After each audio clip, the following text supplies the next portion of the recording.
lahat po ba ng NVE groups na napag-alaman na ng PNP inimbestigahan nyo na ay may foreign nexus or may link sa foreign organizations or mayroon na din bang local o homegrown na ganyang klaseng mga grupo?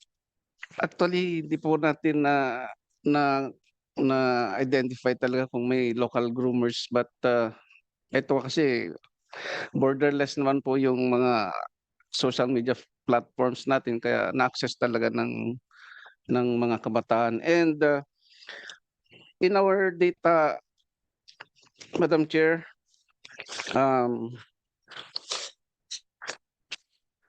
15 below, doon sa out of the 74, or I mean 42 rescued, ang 15 years and below ay 30. So mas marami talaga yung between the bracket of 12 to 15. Grabe, mula preteens hanggang teenager at nasa age talaga ng ano ba to, grade school hanggang junior high school? Tama po ba? Yes, Madam Chair.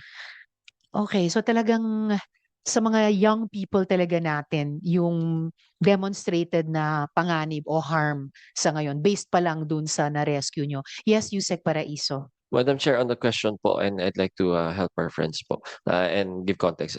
On the premise that if there are foreign nexuses with regards to NVEs, parati hong ganon. What we found out is when it comes to NVEs, parati ganon. What we're trying to prevent here in the Philippines is the copycats and the influence of NVEs, Madam Chair. Kasi mapapansin nyo yung mga idealism ng mga NVEs na yan, foreign sa atin eh.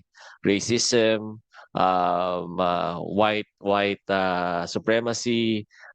So foreign ho sa atin sa Pilipinas yan. Pero yung ang nangyayari, yung mga kabataan natin, pag na-expose sa ganyan, na parang either na nahuhumaling doon or nagiging copycat doon. Yun yung piniprevent natin dito sa Pilipinas, Madam Chair. Thank you, Madam Chair. Thank you. If there is anything we have learned so far about nihilistic violent extremism or NVE in the past committee hearings, it is that there are many things we still have to learn about this growing threat. Napagalaman natin na itong mga menacing na NVE networks na nag-groom ng mga bata para manakit sa kapwa at sa sarili ay tila naka-impluwensya sa Tacloban shooting incident. The emerging threat of NVE is real. It is nefarious. It uses alienation, the glorification of violence, and the presence of vulnerable children in digital communities that normalize harm. Kasama ang mental health, parental supervision, access to firearms, security protocols, at iba pa. It is one of the many factors behind school shootings that we must not take for granted. Kaya napakasakit pong sabihin na ilang araw lang ang nakalipas, nagkaroon na naman ng isang shooting incident sa isang junior high school sa Zamboanga City. Ang pamamaril ay ni-livestream pa. We cannot help but ask, NVE-related din kaya ito?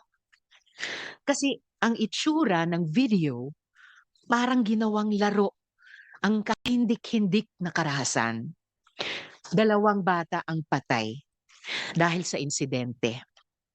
Investigations are still ongoing, but these incidents of serious violence committed by children against children and attended by broadcasts in online spaces are unacceptable.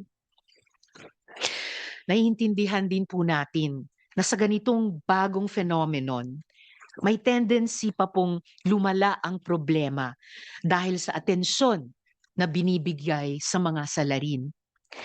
Kaya sa mga kasamahan natin ngayon, pati yung malamang parating na mga kapwa-senador ko at mga resource persons at sa mga nanunood,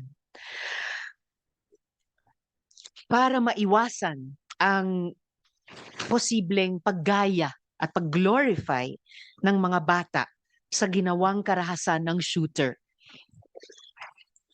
It is advised that our focus today should not be on the identities of perpetrators or suspects. We should instead focus on understanding the mechanisms and systemic gaps that enabled this unimaginable violence, and to work on concrete policies to effectively address this emerging menace. Responsibilidad nating mapunuan ang mga butas sa ating mga batas at mag-develop ng mga polisiya at programa upang maprotektahan ang ating mga anak laban sa abuso, eksploitasyon at matinding karahasan.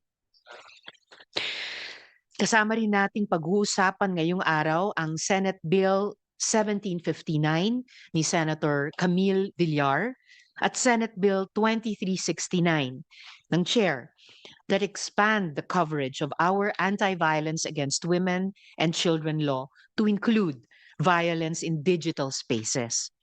This is an important amendment in view of how the rapid advancement in technology is being used and exploited in inflicting violence against women and children. With this, I look forward to a fruitful discussion with all of you today. Marami pong salamat. Ano-ano yung mga na-flag ninyong internet platforms na may kinalaman sa NVE in particular? Paano nyo minomonitor ang mga ito? Although sabi nyo nga right now, medyo nalilimitahan kayo sa monitoring na gusto nyong gawin. At bukod sa monitoring, ano pa yung naging pagkilos ninyo upang masiguro na may sapat na proteksyon yung ating mga kabataang gumagamit sa platforms na ito? You also mentioned that already, but if there's anything else you would want to add sa topic na to? Madam Chair, apart from the things that were already mentioned, Madam Chair, we also see some limitations po kasi marami hong nagka-come forward from various, for example, the gaming community which also are involved, parang meron silang visibility kasi part sila ng mga NVEs na to, whether out of curiosity tapos nagsusumbong ho. We refer them to our friends sa law enforcement. Siguro ito yung magandang paggamit ho ng intelligence funds when it comes to successful reporting or rewards when it comes to these persons.